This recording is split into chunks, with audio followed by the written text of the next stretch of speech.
জনাব তারেক রহমান সাহেব ব্যক্তি তারেক রহমান অসম্ভব রকম জনপ্রিয় একজন প্রধানমন্ত্রী। তার সরকারের অন্য মন্ত্রীদের বা অন্যদের কাজের হয়তো অনেকগুলা সমালোচনা অনেকের থাকতে পারে, কিন্তু ওভারঅল সরকার সঠিক ট্র্যাকে আছে বলে আমি অন্ততপক্ষে মনে করছি। এবং আপনি ইউরোপে দেখেন যে পরিমাণ মানুষ হার্ট অ্যাটাক করে মারা গিয়েছে, কারণ এগুলো তো ঠান্ডা দেশ, হঠাৎ করে তাপমাত্রা বেড়ে যাওয়ার কারণে এইবার যে পরিমাণ গরম পড়েছে, গত বলতেছে তারা 50 বছরে ওইরকম টেম্পারেচার হয়নি।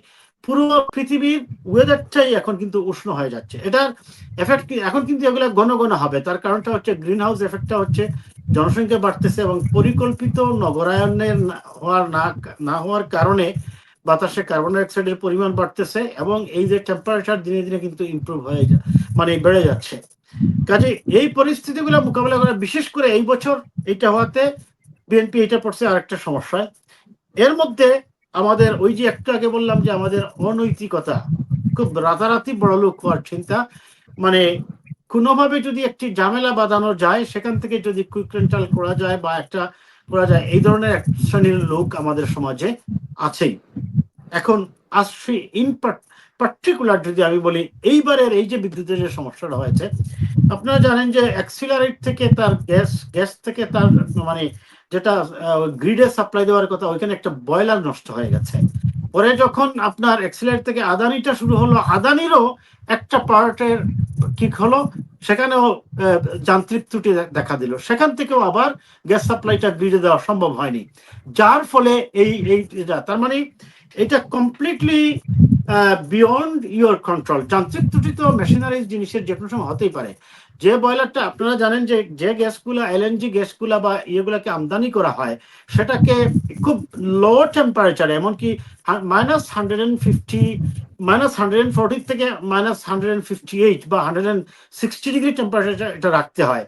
পরে আবার এটাকে যখন গ্রিডে সাপ্লাই করা হয়, তখন এটাকে নর্মাল টেম্পারেচার এনে গ্রিডে সাপ্লাই করতে হয়। এই যে আপনার স্টোরেজের এবং এখান থেকে তার যে ট্রানজিশনাল পিরিয়ডটা, এই সাপ্লাইয়ের যে চেইনটা, এইখানেই বয়লারটার এবং যান্ত্রিক ত্রুটিটা দেখা দেওয়ার কারণে কিন্তু এই গ্যাসের সংকটটা হয়েছে, এই এই এই বিদ্যুতের সংকটটা হয়েছে।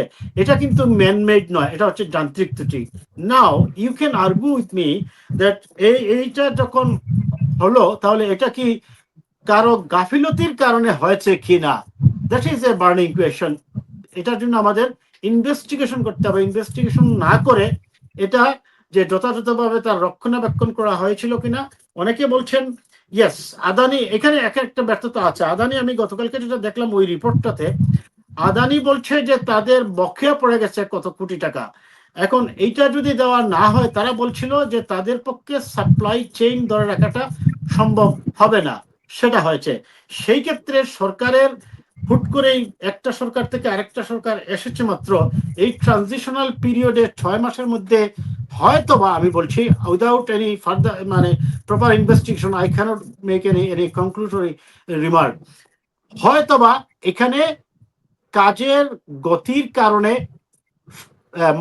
মানুষ কর্তৃক ম্যানমেড ত্রুটিও থাকতে পারে, বা যান্ত্রিক ত্রুটিটাও আছে। সবগুলো মিলেই কিন্তু বিষয়টা হয়। যাই হোক, এখন তো সরকার ধীরে ধীরে সেটার পদক্ষেপ নিয়েছে এবং এটা তো নিশ্চয়ই এটা এমন কোনো কারণ ছিল বিদায় স্বয়ং প্রধানমন্ত্রীও বিরোধী দলকে বলছেন যে আমি আপনাদেরকে 3 মাস দিলাম, পরে বলছেন যে আমি আরো 3 মাস দিলাম, 6 মাস দিলাম, আপনারা যদি পারেন করেন। তার মানে এটা নিশ্চিত টেকনিক্যাল এক্সপার্টের দ্বারা এটা নির্ধারিত হয়েছে যে এটা মেশিনারিজ ফল্ট ছিল, বিদায় এটা করার কিছুই ছিল না।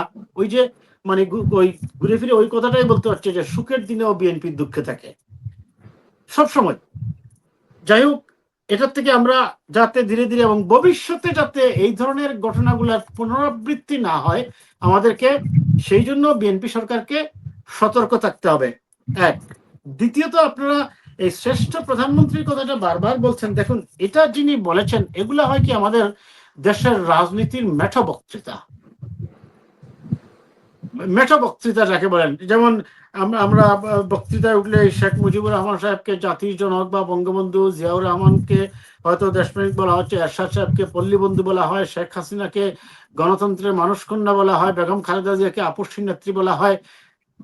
এইটা হয়তোবা তিনি তার বক্তৃতা দেওয়ার ক্ষেত্রে এক সময়, আবার অনেক সময় বক্তৃতায় দাঁড়ানোর পরে অনেকে কিন্তু আবেগ আপ্লুত হয়ে যান। আবেগ আপ্লুত হয় তারা কিন্তু অনেক কথা, এই যে একটাকে বললেন যে মানুষ গুম করার কথা বলে দিচ্ছে উনি 600 বার। এই গুম শব্দটা এবং মানে আহত হওয়া, এইটার মধ্যে কিন্তু যে কত বড় পার্থক্য সৃষ্টি করে দিচ্ছে, এটা কথা বলতে গেলে একটা মানুষের স্লিপ অফ টাঙ্গ হতে পারে। এবং তিনি যেটা বলছেন যে শ্রেষ্ঠ প্রধানমন্ত্রী, ইয়েস, শ্রেষ্ঠ না মানে শ্রেষ্ঠ নয় সেটা নির্ধারণ করবে তার কাজের দ্বারা। তবে আমি আপনাদেরকে এই শ্রেষ্ঠ শব্দটা সম্পর্কে, যেহেতু আপনারা এতই কনসার্ন দেখাচ্ছেন, আমি আপনাকে এটা বলতে পারি, টিল নাও গত 6 মাসে জনাব তারেক রহমান সাহেব, ব্যক্তি তারেক রহমান অসম্ভব রকম জনপ্রিয় একজন প্রধানমন্ত্রী।